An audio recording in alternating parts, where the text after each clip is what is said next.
Hi there, Sandra here from createinspain and also Siser Juliet Beginners to Pro. Today I'm using a program which is firstly free and secondly it's a vector drawing program. But this time what I want to do is to use it to do a manual trace on something which would be pretty difficult to trace automatically. Now, I've drawn this image deliberately so that it's got blurred edges, and if you zoom in, you can see it's got really blurred images here. And I had to draw it specifically because normally I draw my things with clear edges. But not everything that you get your hands on that you might want to cut out could necessarily be easy to cut out. Now, there are certain cases, for example, where you might get a PDF that consists of just a picture PDF which has got cut lines drawn on it, but which has a printer's bleed. And because of that, you can't just trace it because you'll be tracing the wrong lines. And sometimes I want to do 3D models and I really do not want to cut them all out by hand, and therefore I really do have to trace them. And if that's the case, that's what I'm going to do. So the program that I'm using is, now the first bit of it I'm never quite sure how to pronounce it. It's spelled Linearity. So I don't know if it's supposed to be linearity, or what it is. But the second part of it is curve, so I just refer to it as curve. Now, you don't have to have a really steady hand for this. Now, on the left-hand side, you can see there's a toolbar. You can do all the usual functions in this app, and you have the ability to do layers and stuff. So if we go to the layers panel, we can see that it's decided that it's a sketch. Ease of use, I always put another layer in, so I just go new layer, and then I'm working on that layer itself. The good thing about this program is that it isn't as complicated as some others. It's got quite a few features in it, but it's not a program that does absolutely everything and therefore gets so confusing that you can't easily work out what you're supposed to be doing. And I go into the tools, and here you can see I've got fill and stroke. I haven't got the fill on operation, but I got the stroke on. It's going to be blue. And I got the width set to 2.0. Now, the thing that I dislike about this app is it doesn't remember your preferences. So I might set it to 2.0 at the moment, and then tomorrow use it and it's gone up to 10 or something. So that's something you need to be aware of. Various things that you can do once you've drawn paths. You can do various Boolean operations like you would in Shortcut Slot or Silhouette Studio or Leonardo or whatever. But all I want to do in this particular case is a trace. Now, the other thing which is really handy, if you come to this area here, you've got settings and you've got various guides that you can have. You've got an outline mode. If you wanted to draw something solely in outline and obscure everything else, you can use that.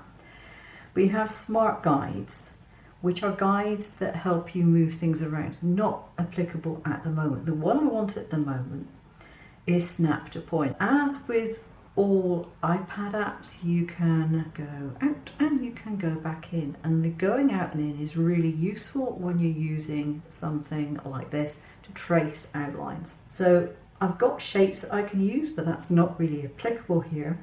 Now, I could use a pencil. I'm just going to draw just so you can see what happens. I can draw up here, but if I make a mistake, I can go into the nodes and I can move things around if I want to, okay? And there are tutorials that they put out themselves that show you how to cope with nodes and what node functions you can get. They do a lot of video tutorials which are in short bites, and you can look at those and you can see what you want to do. However, I find it easier if I've got something which I know is not a straightforward trace and there's a lot of wiggly lines in it. I actually find it easier to do it with the node tool to start with. So I'm going to undo what I've done here, and I'm going to pick what looks like the pen tool, and this is drawing node by node. So I will pick a point to start and just tap, tap, tap, tap, tap. and I can move my image, I can zoom in and out to get it exactly where I want it to be. Now, I'm not worried about putting too many nodes on here because I know that when I import this into Shortcuts a lot, I can do node simplification and it will take excess nodes out of it before I send it to the cutter. I come down here, got slightly rounded bit in there. Now this isn't something I would probably end up needing to do very often because of the way that I draw and design myself. But you might, for example, decide that it's a good idea. If you've got something which is already on your laptop or on your iPad and you just want to apply a cut line to it, if it's got a printer's bleed, this will make it easier. So I can tap on there and that has closed my path. I can go to the shape selection tool here and you can see it's all one path. One reason why you might end up wanting to do this kind of thing is if you've got some designs on your iPad or your computer that are for tags, and quite often pretty tags have got pretty backgrounds on them as well, but they're often in the same tone and very difficult sometimes to auto trace. So this would be a very easy way of putting the cut lines around here. And of course, if you're doing something like tags, what you can also do is duplicate. And if I just show you here, this is where you add a copy. So you select something like this, and then you select copy, and you get another copy. As I said, there are some very good videos on this that they actually put out themselves. So you can go to the Learning Centre and you get lots and lots of videos of how to do various things, and that will obviously be very useful if you want to use this particular program. So that is really easy.